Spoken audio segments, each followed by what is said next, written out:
అందరికీ శనార్థుల పబ్లిక్ అందరు ఎట్లున్నారు? అంతా మంచి కదా. ఇక మీ బుజ్జకి వచ్చిందంటే మన తెలంగాణ జోర్దార్ ముచ్చట్లయితే వట్కత్తది కదుల్లా. చలో గవేందో అరుచుకుందాం పల్లి.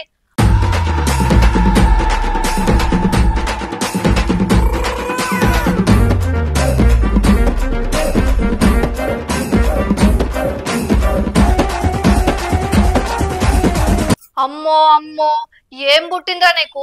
నా కొడుకు కట్టుకున్న గూడును రేవంత్ సర్కార్ కర్కశంగా కూల్చేస్తే నేను నా కుటుంబం బతికేది ఎట్లా అని రోధిస్తున్నారు. గల్ల గోస చూస్తుంటే నాకే కన్నీళ్ళు ఆగుతలేవు. చూడుండ్రి ఆ తల్లి గుండెలు వగిలేలా వేదన చూడుండ్రిగా. ఇగో ఇన్నరుల్లాగి ముచ్చట కళ్ళ ముందే తన భర్త రెక్కల కష్టాన్ని సర్కారు నేలమట్టం చేస్తుంటే గర్భంతో ఉన్న ఆయన అర్ధాంగి మూగరోదన ఈనుండ్రుల్లా రక్తాన్ని స్వేదంగా మలిచి ఒక్కో ఇటుక పేర్చుకొని కట్టుకున్న గూడును కాంగ్రెస్ బుల్డోజర్లు కూలగొడుతుంటే పొగిలి పొగిలి ఏడుస్తున్నాడుల్లా. ఆ తండ్రి బాధను అతడి ఓదార్స్తున్న ఆ కన్నబిడ్డల దుస్థితిని చూడుండుల్లా. మార్పు తెస్తామంటూ గద్దెనెక్కి తెలంగాణ గుండెల మీద కర్రల నృత్యం చేస్తున్నాడుల్లా మన రేవంత్ అన్న. కాంగ్రెస్ రాబందుల రెక్కల చప్పుడు గిట్లుంది చూడురికి ముచ్చట.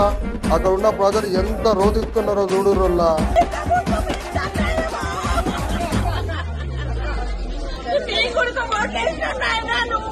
బాగుంటది అనుకున్నాం కానీ ఇంత నా కొడుకు తప్పు కాదు, మీరు ఉండొచ్చు కానీ టైం ఇవ్వండి. ఓనర్స్ తప్ప నా కొడుకు రూపాయి పెట్టింది నా కొడుకు తప్ప. నీది న్యాయమా చెప్పు? అవును, రెండుకున్న వాళ్ళకు టైం ఇయ్యా, సొంతం కట్టుకున్న వాళ్ళకు టైం ఇయ్యకు. రెండుకున్నాం కదా మేము, మాకేం తెలుసు దీంట్లో ఉంది అని మాకేం తెలుసు. అమాయకుడు నా కొడుకు రూపాయి కష్టపడ్డాడు. నా కోడలు ప్రెగ్నెంట్ ఉంది, ఒక్క 2 నెలలు టైం అడుగుతున్నాం. 5 ఏళ్ళకి ఇప్పుడు నీళ్లు పోసుకుందయ్యా నా కోడలు. నీ గుడిక తెలుసు అన్న వంశం అంటే ఏంటి అనేది, పిల్లలు అంటే ఏంటని మేము ఎంత కష్టపడ. అరే లంజా కొడుకని నా బూతులు మాట్లాడేది పేపర్ నుంచి ఇప్పుడు వస్తున్నాయిరా. ఒక్కటి పనికి రాకుండా చేశాడు తెలుసా. నాకు అసలు బూతులే రాకుండా ఉన్నాయి.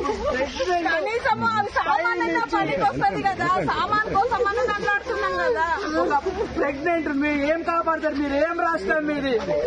కాపాడడం కోసం చేస్తున్నారని అంటున్నారు. ఇది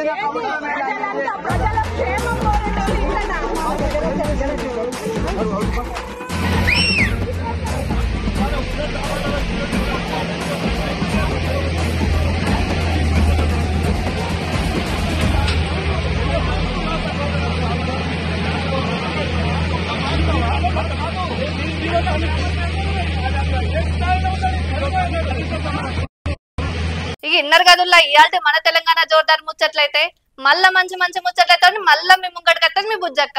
అంతవరకు చూస్తూనే ఉండండి టుడే 18 న్యూస్.